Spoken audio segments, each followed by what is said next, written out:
Hello, Montessorians. Thank you so much for joining us for another session of our coaching calls. Today, we're going to be talking about my favorite topic of all time, which is how to get found online. And this is meant to kind of put a bow on this series we've had about the ideal Montessori website. So we've built the ideal Montessori website in theory, and now we want people to be able to find it. I'm joined today by our community manager, Deneen. Deneen, thanks so much for being here as always. Yeah, absolutely. Happy to be here. And we're going to dive right into it, um, starting with just an introduction to the topic. You'll hear me use the term SEO, um, which is an acronym for search engine optimization. And that's just a really annoying way of saying um, being pleasing to Google's eye. So when I refer to search engines, I almost always refer to Google because they have um, the majority of the market share. You'll often see data points that say that Google has 66% market share. That's per capita. So 66% of all people use Google for search. But by search share, they have almost 99%. So 99% of all the searches conducted are conducted using Google. So we tend to tailor our strategies towards Google because they truly do own the market. And what we're trying to do is make ourselves appealing um, to those Google searches. So when somebody is looking for um, you, your school, a service that you're offering, uh, it's of immense amounts of value to be found in those organic listings and organic searches. And what's interesting about it is it's not always the generic searches that are the most profitable. Of course, we want to be ranked when somebody searches for, Montessori school near me. But there are also some um, what we would call long tail searches. Long tail just meaning um, longer phrasing, and those searches can be immensely profitable. Things like if somebody were to ask questions about handling behavioral issues with their children, or the discussion on screen time, which is one that Deneen came up with the other day. Um, if you were to rank for content like that, it gives you the opportunity to establish yourself as a thought leader and then earn that parent's trust in a way that lets you kind of nurture them towards what we would hope would result in like a tour, or an observation, or them engaging somehow further. Deneen, out of curiosity, did you ever do any of content creation, or focus on any of the SEO stuff when you were with Bergamo? Um, well, from a teaching standpoint, I did a lot of community emails and community events, but that would go, on our website. So I wasn't directly involved with it, but I definitely created content to drive in and draw in more members as a part of my classroom, but also I was their community director. So we were, focused on community for people in the community coming in as well. That's great, and that's a great note for all of our head of schools. One of your most powerful resources, I think, is always going to be the folks that are directly in touch with your parents. Your teachers and guides are they have their finger to the pulse. They understand the concerns, and those concerns are the exact same thing that people are searching for. Um, Right. Google's. Oh, sorry. Go ahead. No, I was going to also say just one thing that was helpful as a guide was having administration kind of give me a template or give me a way that I could easily streamline what I'm doing and I'm not reinventing the wheel.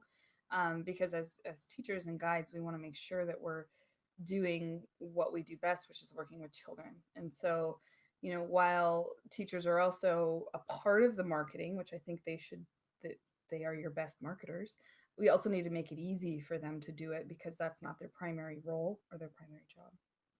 That's a great point. That makes me think that we should probably create a blog template for Nito members. Um, Oh, I would love to help with that. yeah, that would be an immense amount of value. I'm taking a note to do that right now. Um, One point that I want to make, and I try to make this point as strongly as I possibly can without being annoying, is we're optimizing for people, not computers. So all too often when somebody says, hey, I really want to be found in the search, their first inclination is to try to kind of game the system. Like, what does Google want to see? What's interesting about that is Google doesn't want to see anything. Google's intention is to get their users to the most relevant search in the shortest amount of time. Um, the reason that Google won the search engine race is because they have done an excellent job at um, measuring user behavior, And so what they're really doing is trying to see how people respond to your content, and if they respond positively, meaning they, stay on the page, they engage, they scroll the way down, maybe they like or comment or share. Um, those indicators provide Google with kind of a grade that they use to measure the efficacy of your content. And that's how Google will ultimately rank content over time. And there's a few very specific ranking factors that I'm going to share. But before I dive too deep into the weeds, I just want to make the point that we need to think about our end user. We need to think about our parents and their concerns and their questions. And if we can address those, then we will by nature rank. And Google's, they've proven that time and time and again. And they've turned themselves into, a $1 billion monopoly because of it, because they've gotten really good at it. Um, Side note, did you know Google founders were Montessorians? They went to Montessori school. I only knew that after meeting Matt. Yeah, but that's both of them. I think both of them were. I know one of them for sure. Isn't that cool? Yeah, that's amazing. I'm kind of obsessed with Google in a lot of ways, so it sort of makes a lot of sense that they were Montessorians. I think Bezos was a Montessorian too, wasn't Mm-hmm. Yep. he? Yeah, yeah. I bet you if you we should go take a count of all the billionaires and figure out which one of them are Montessorians. Not that that's the goal, I know, but it's an interesting byproduct, isn't it? They're outside of the box thinkers. Yeah, well, the Google guys, especially, where everybody else was ranking content according to really kind of sterile factors, and it's the Google folks that brought the human element to it. And so, Montessorians, I think, should can and probably will understand Google's ranking better than anybody else because it's just very human in the way that it functions. I'm really kind of impressed and sort of proud of them too, if that doesn't sound condescending. Um, The last point I'll make before we dive too deep into it is slow and steady wins the race. What we're going to go over today is daunting. There's a lot to be done. At the same time, there's nothing more valuable you can do for your school.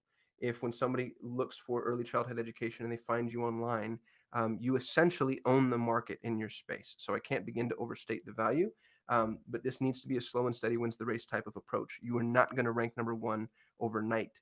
The standard narrative used to be that it took 90 days, and that was 4, 5, 6 years ago. What we're seeing more and more now is longer tail key phrases, just meaning longer search terms are beginning to be more and more competitive. And so you might not rank number one or on the first page for your primary key phrases for the first year. That's okay, as long as you see that your traffic's going up and your search inquiries are going up. And I'll show you how to measure those things. It just lets you know that you're headed in the right direction. So without further ado, I'm going to dive into the approach to search engine optimization that we want to take. There's two primary facets here, kind of two arms. The first one is the tactical facet. SEO is always going to rely on unique content creation. Google is ranking content. The internet is nothing but content. And so, in order to rank, you need to create unique content. And the reason we say unique content is because duplicate content doesn't provide any value. It already exists elsewhere. And so, Google's going to give preferential treatment to whoever created the content the very first time. Now, it used to be that duplicate content hurt you. This is no longer the case. You can host duplicate content. It's actually why, as members, you're able to use the content that we create on your sites. It doesn't help you from an organic standpoint, at least not often, but it doesn't penalize you either. However, if you want to rank, you need to create unique content, but it doesn't need to be an immense amount of content. I have a lot of clients and um, people I've consulted with that feel like they need to create a blog every single day, and if they don't, they're not going to rank, and that's not true at all. If you create one, what we would call one power page a quarter, you can actually rank with that. You just need to make sure that those power pages are of immense value, and this is where we need to draw the line. The content you're looking to create is what we would call 10x content, and I'm stealing that term from a gentleman named Rand Fishkin, who might be the best SEO on the planet. 10x content means that your content is 10 times better than anybody else's content online. So if you're writing an article about screen time, you can't call it in and write a 500-word article that just sort of mirrors what everybody else is saying. The longer the content, the better, and that tends to be kind of a ubiquitous rule. HubSpot did a study that found that content over 2,000 words tends to rank, or is far more likely to rank than content under 2,000 words. I don't think that means you need to aim for 2,000 words. I think what that really indicates is that longer content just tends to be more valuable. So it's not that every 2,000 word blog is going to rank. It's that the really valuable blogs tend to be 2,000 words because it takes that long to communicate, to properly communicate a strong idea. Um, in addition to long form in-depth content, you also want to make sure that it's skimmable. So Matt talked a lot about this in the program information, but you want to make sure that people can kind of take it all in without having to read the whole thing, because generally what you'll notice folks do is they skim the page first in order to determine whether or not they're going to read it. And you probably have seen this in your own browsing behavior. And then another note with unique content is you want to make sure that you're using imagery and video whenever possible.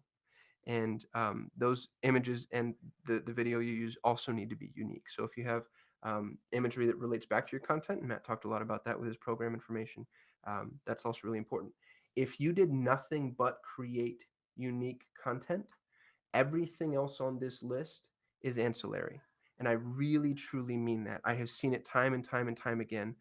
Clients of ours, they're bad at the tech side. They don't pay attention to their on site ranking factors. They don't do any link building, but they create amazing content and they rank for that content. I have a client that owns the ophthalmic equipment space, and we've never done an ounce of link building, and their on-site SEO stinks, but their content is amazing, and it's in depth and robust. And if you're able to do that, the benefit you have is you're not competing on a national scale; you're competing on a local scale.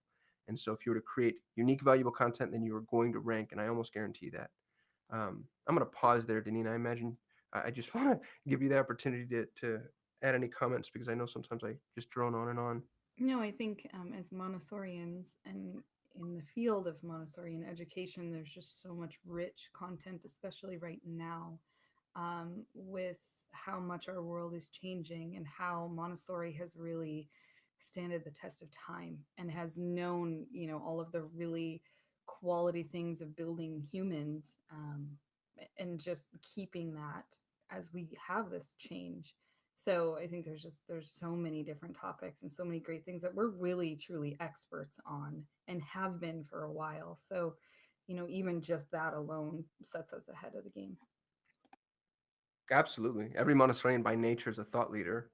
I feel like that's a prerequisite. The issue I've seen with most of our members is just finding the time to do this.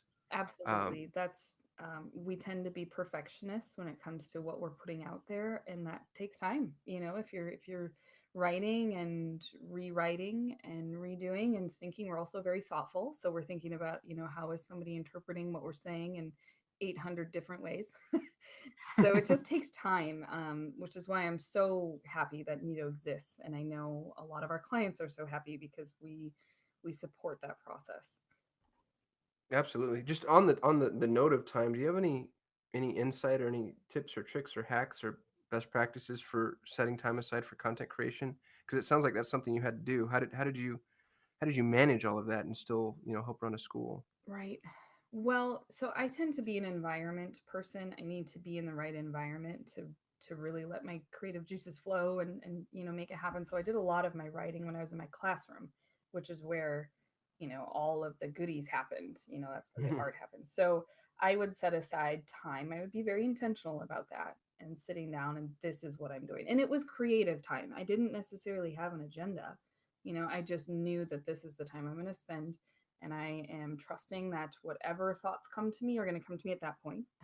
That didn't always happen, but at least, I kept that running date with myself in, 30 minutes once a week that I would do it. And it could be, maybe an hour or even less, but at least, you're getting in that routine and you're acknowledging that it's important. Absolutely. I think routine is that's exceptionally important. Just getting in the habit of content creation, because it's something that's sort of hard to do if you haven't flexed that muscle in a while. Yeah, and I will say, while I didn't have necessarily a specific outline, it is helpful to at least think or brainstorm about topics. What are we Mhm. really, really good at? We are really good at movement with children. We're really good at independence and supporting, creative thinking. And so, what kind of things can we do or talk about that support what we're really good at? And just examples of what we do in the classroom, and how does that relate to our world, and how is that applicable? So just even brainstorming topics can give you a good start, and then you might find very quickly that you can just write because you're an expert at this and it'll happen fast. Absolutely. And on that note, one pro tip for our content creators out there is, because you are trying to optimize locally, if you can, try to include local ranking sort of indicators. And here's what I mean by that. Deneen is in Minnesota, where there's 10,000 lakes, and There's no, um, that's okay. yeah, more than 10,000 lakes. But if you were to write an article and mention, hey, so here's some of the outdoor activities we did, you can genericize it and say, here are the outdoor activities, or you can say, we went down to Lake Calhoun and X, Y, and Z. And Google is a $1 billion AI engine that has the ability to pick up on little notes like that. So, I'm in Phoenix. And so, as I mentioned, things like, Camelback Mountain, or the heat, or just things that are very clearly relevant to my geolocation, that's going to act as an additional indicator that I may be more relevant than, somebody who's writing about the same topic in Portland for a parent in Phoenix, if that makes sense. That's a great point. Absolutely. So try to localize your content as much as you can. Um, don't ever try to game the system. So don't try to keyword stuff, or you know, Google is so good at playing those games and getting past them, and you will notice some penalization. So just write for people, write as much quality as you can, that alone will help get you ranking. The second most important ranking factor, and one that we focus more on for national campaigns, but is still important for our local campaigns, is link building. Link building it sounds scarier than it is. All this really means is getting somebody else online to mention you. Um, this can be very powerful if you get local news networks. So if you have, your local newspaper, or TV station or radio station, if somebody, and you've probably seen this in the past, somebody gives you a quick mention about something you're doing, an event, and all of a sudden you see an uptick in traffic. Now, of course, you're going to see an uptick in traffic specifically from their mention, but Google sees that as a strong ranking indicator, and it often helps boost your rank. And the best part is you can actually go out and seek these arrangements. So you can share, reach out to your local news organizations and say, hey, here's an event that we're doing.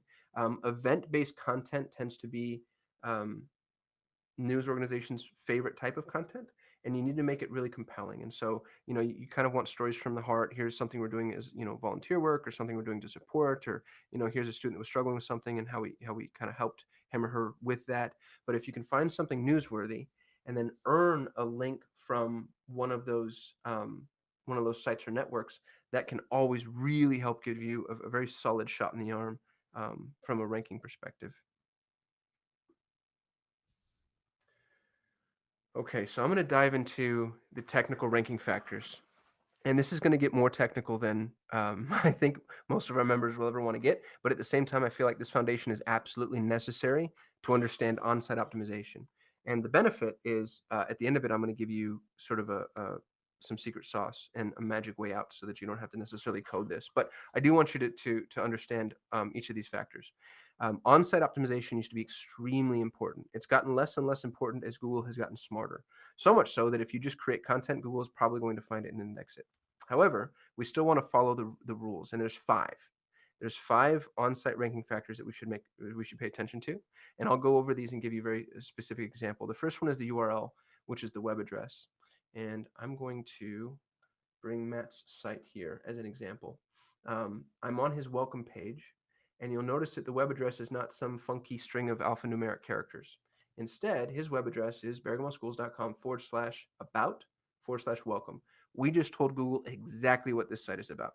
And the URL is the single most important ranking factor when it comes to on-site optimization. The URL is going to tell Google what this content is about. And interestingly, what we have noticed, and this is slightly anecdotal, but I stand behind it, um, the closer your key phrases are to what we would call the root, which is the first forward slash after the domain, the more important those key phrases tend to be in Google's eyes.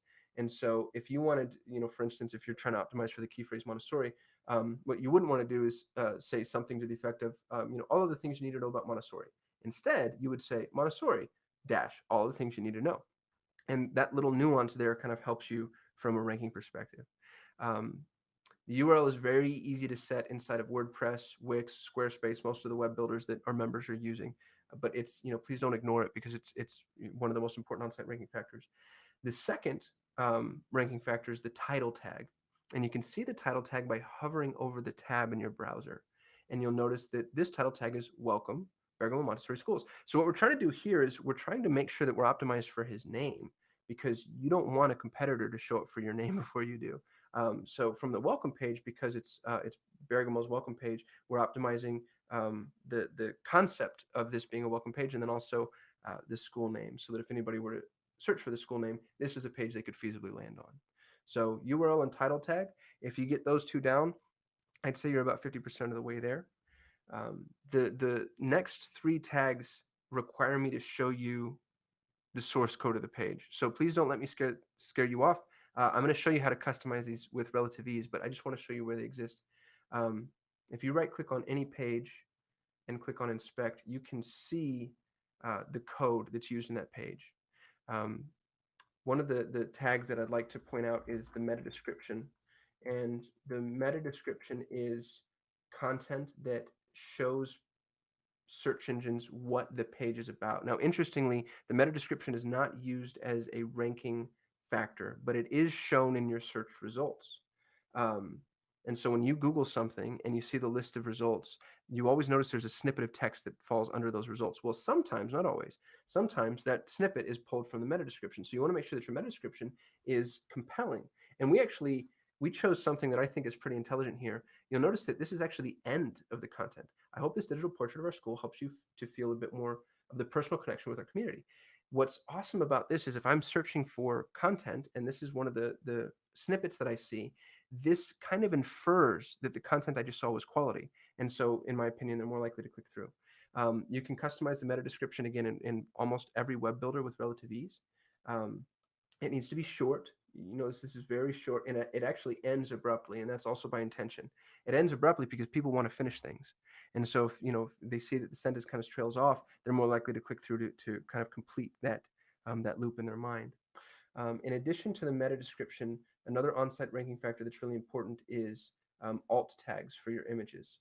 And what you're doing here is you're telling search engines what this picture is. Google can't see quite yet. They will be able to soon, which is kind of scary. But at the moment, we need to tell search engines like this, the alt tag on this image is about Pam, since that's Pam Lynn, our founder. And so we just want search engines to be able to see the imagery that we're using. And this word about is consistent and maintains continuity with the concept of a welcome page. Um, Alt tags are a little more difficult to apply in the back end. You don't necessarily have to put alt tags on every single image you have on your website, but the really important ones and the images that you choose to relate back to the content on the page, they are very important. And the very last thing I want to point out is the H1 tag, the heading 1 tag, where the title tag tells Google what the page is kind of about. The heading 1 tag tells Google what the content is about. And the heading here makes perfect sense. Our H1 tag is welcome. Um, and I realize that was a lot, but here's the benefit that we have is there's actually a tool. There's a tool specifically for WordPress called Yoast. Um, a lot of you already have Yoast plugged in, and I know that because I've seen so many of your websites. Yoast is an absolutely free plugin for WordPress. You can choose to pay the $90 for the year, which, to be honest with you, I think is worth it, but only if you're going to actively do search engine optimization. But start with the free version, and the great part about the free version is it makes sure that all of these things are done. And if they're not done, it gives you these little fill in the blank kind of a form that allows you to automatically update all of your on-site ranking factors. And as an additional benefit, we actually have a course inside of the Neato members area specifically on how to use Yoast. It's relatively short, but Yoast, to be frank, is relatively easy to use. Once you install Yoast, you can go through and check the on-site ranking factors on all of your pages, and this will help just make sure that you're positioned to be found. This is tedious work. Nobody's going to have fun doing this, but it could be the difference between you being found and a competing school or alternative being found. Not to play too much on anybody's fear, but I just want to make the point that it is important to do. Deneen, how did I do? Was that too confusing, or do you think we're going to be able to track okay with that? No, I think it's like you said, it's a lot of information, but I wonder, is this something that Nito can support and help and coach people through as they learn this process? Short answer is yes. We've actually done that a little bit already with the course I just mentioned. Hmm. It goes through how to use Yoast in a way that it doesn't walk through the entire tool, but it kind of gives you the 20% of the work that's going to give you the 80% of the impact. Mm. Um, the the disadvantage we're at is everybody has a different website platform. We have members on WordPress is probably the most common, but Squarespace, Wix, some proprietary platforms, and it's difficult for us to build a template around every single individual platform. Yes. Right. I don't know if that sounds like I'm abdicating responsibility, but I just wanted to give you the lay of the land. No, it's a big field. Yeah, it really is. But again, I think if someone were to spend the time to just, I imagine this would probably take about 15 to 20 minutes per page. Um, so if you have, 20 pages, that's a solid day's worth of work. Um, you're going to spend a couple hours on this, but I do believe it'll be worth it. Um, moving on to the next most important strategy for getting found online, and that's making sure that your local listings are intact. This is something everybody neglects. And to be frank, we neglect it to our detriment because it's so easy to do and the results can be extremely impactful. Google loves continuity. They like seeing that the information you have listed on your website is the same information you have listed on, Yellow Pages and Yelp and Dext and your Facebook business page, etc. So spending the time it takes to build out these local listings is important and will definitely yield results. I actually have in order the listings that I recommend starting with. Google My Business is the first and most important. This is your Google local listing. So you've probably seen this in your own browsing experience when you search for something and you see Google shows up with a local pack that shows people's reviews. That's their Google local listing. And if you don't have a Google local listing, I would call this action item number one for getting found online. You're actually more likely to rank in what we call the local pack than you are in the generic search results as a school. So make sure you create your Google My Business profile and spend as much time as you possibly can optimizing it. It's very, very easy to do. We have a course on this in the Nidos member area as well. Um, and the course it's relatively robust, but it's worth walking through. It'll probably take you about an hour and a half to complete. One point I'd like to make and just emphasize is custom media for the Google local listing, but for all of your listings really helps with ranking. Um, so spend the time necessary to create your Google My Business page, and then a few more listings here, and these are in it's my opinion, but these are in order. Google My Business is first and foremost. Spend as much time as you possibly can making sure that this is up to date. Your logo is clear and the same logos on your website. You have imagery of your school. Your hours are up to date. A link to your website is up to date. Your description is up to date, etc. Then what's great is once you've created all that content, you get to use the same content for all the other listings. Duplicate content is not bad here. As a matter of fact, it kind of helps you. The continuity helps you. So create your Facebook business page, which we have a course for. Create your Great Schools directory listing. You might already have a Great Schools directory listing because Great Schools creates its own listings. You'll just have to claim it, and that process is relatively easy. And create your Yelp listing. Full disclosure for everyone, and I'm sorry to delve into the negative just briefly, but I don't like Yelp at all. Um, I think that um, they haven't operated with an immense amount of integrity um, at all times. As a matter of fact, if you just Google the words Yelp and extortion, you'll see some pretty interesting stories. So I still think that as a network, they're worth using, but I only recommend our members use their free version. Where Yelp tends to go wrong, and what we've seen, and I've seen personally with some of my clients, is if you start paying Yelp and then you ever cancel that payment, some negative things happen. And of course, they deny it as vehemently as anybody can deny something. But again, I've seen this firsthand. So if you're already paying for Yelp, there's not a whole lot you can do about it. I'd recommend just keep going if it's working for you. But otherwise, I'd focus only on the free listing and ignore their sales calls because they'll get relatively incessant. But Yelp can benefit your local listings. And the benefit you have is we have courses on every single one of these in the Nido course library. Here's the Facebook business page. Um, Great Schools, Yelp creation, Google My Business. So please take advantage of these resources. They're there for you, and each one of these listings is going to get easier and easier as you go forward because you'll have all that content created. The other thing I'd pay attention to is other listings that might be specific to your geography. You might find that there's a local chamber of commerce or a community directory or some website that's really only exists in your city or your market.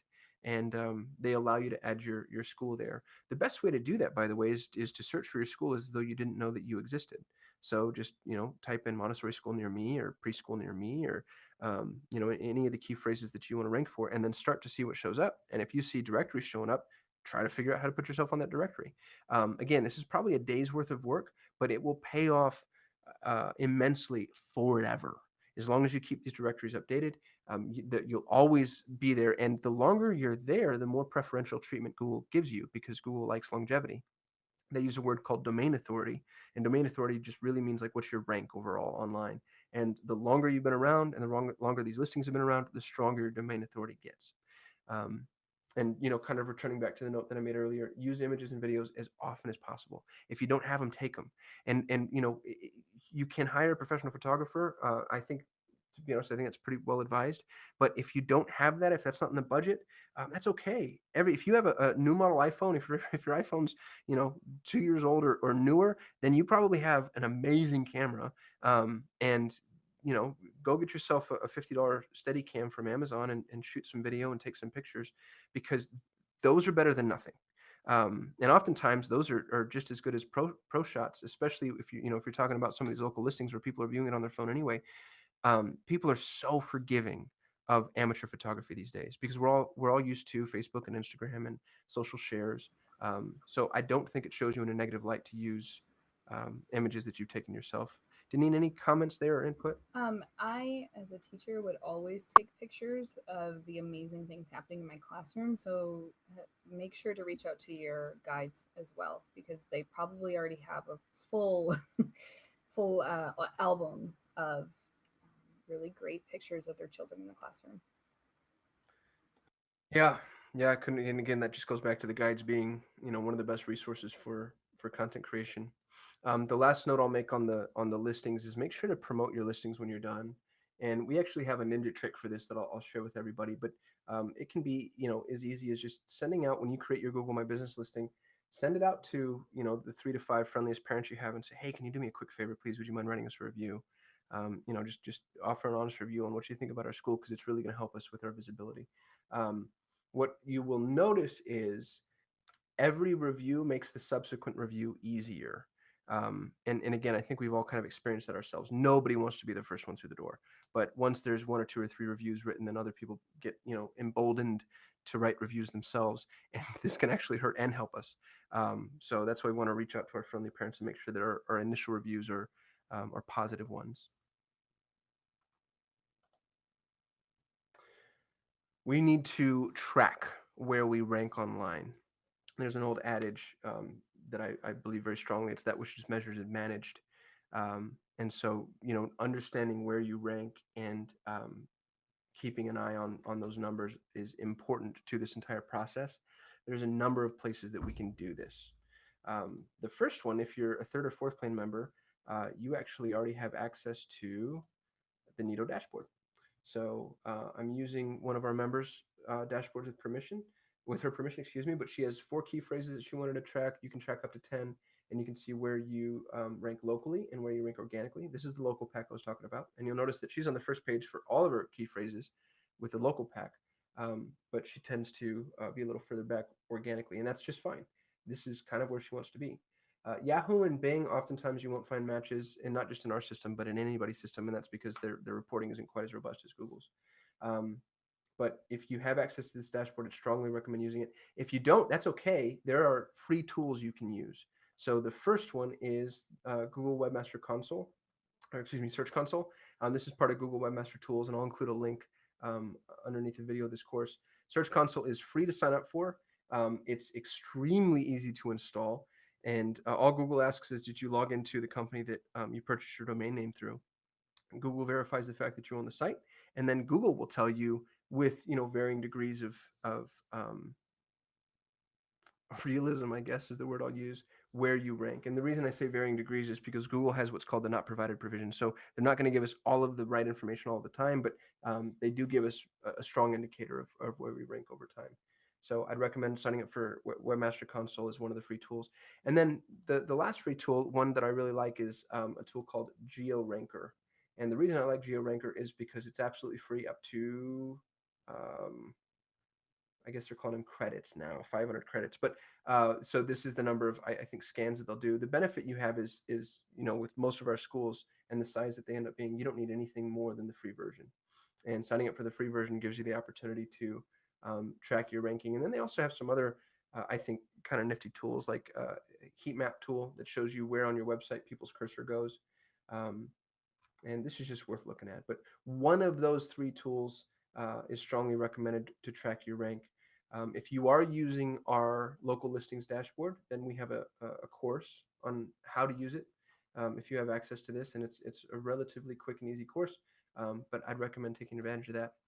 And the other thing I want to point out in our local listing dashboard, just before I move on, is um, when we go back to promoting those local listings, you can do review generation. And this is the ninja trick I was referring to earlier.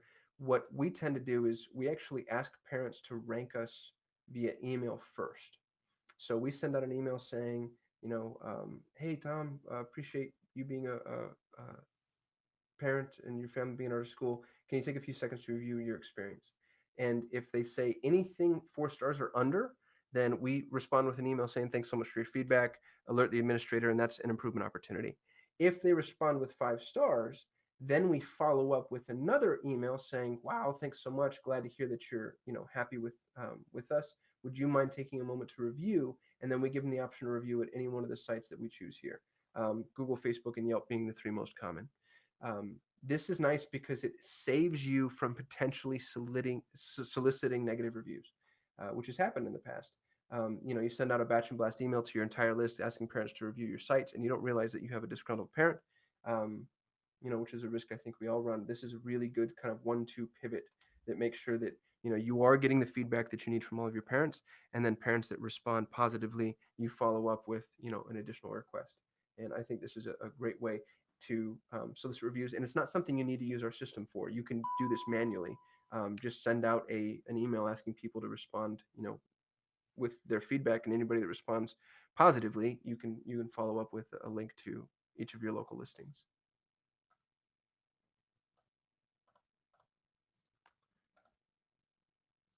And before we close out, I just want to run over some of the frequently asked questions that I get with SEO all the time.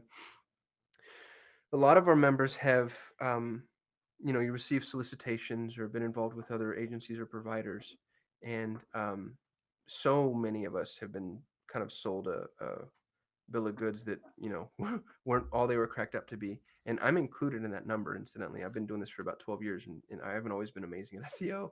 In the very beginning, I had to kind of take my lumps. Um, you will hear other providers refer to things like white hat optimization. So they call it white hat or black hat. And white hat, those are the good guys, and black hat are the bad guys. There's no such thing. And here's why I say that. Google has come out publicly and said any attempts to manipulate search rank is it goes against their terms of service. So search engine optimization is an attempt to manipulate search rank, which means that SEO is all black hat. Now there are good ways to do it. Creating quality content with the intention of ranking for that content, I think, is passable. But anybody that comes to you and says, "Oh, we're a white hat optimization firm," they don't understand SEO. And they don't really understand what they're doing. So I'd be very careful with them right off the bat. That's one of the very first red flags. Um, that's number one. Number two is nobody has a special relationship with Google. Nobody knows, they don't have buttons that we don't have. Um, and you'll hear that all of the time. We have a special relationship with Google, or, we have this secret sauce or this proprietary algorithm, or if any of that were true, then, you can bet that Google would be setting out to shut it down, because Google's value comes from the fact that it's an organic ecosystem. So again, be very careful with vendors like that. And then lastly, Google's mission is to rank the most relevant content. So instead of trying to game the system, let's just create the most relevant content. And if you can do that as a school for your market, then you're going to rank, which I think, to be honest, is pretty promising. That makes me feel sort of enlightened or emboldened. Because it makes it less of an uphill battle. And I think Montessorians specifically are well suited to creating the most relevant content in this space. And so we kind of have a leg up. And that's it. Do I have any questions? If you have any questions, please feel free to drop it in the chat pane. Deneen, anything you think I glazed over that we should revisit? No, I think it's a good intro and a good reminder of how important this is. Yeah, well, and to your point, maybe there's other things we can do to kind of guide our members with onset optimization and content creation and ranking factors, and we'll keep that topic alive because I think this is a really important one. We want to make sure everybody gets found online, and there are things that I think we can do to help make sure that happens. Right. Awesome. Well, if I don't have any other questions, I think we are safe to sign off. Really appreciate everybody joining. As always, just a reminder, office hours are now coaching calls. And Matt will be joining us again next Thursday, 10:30 a.m. Pacific, 1:30 p.m. Eastern. And we will continue his Montessori Marketing Method series. Until then, really appreciate everybody being a member, and I'll talk to you soon. All right. Thanks, Cousin.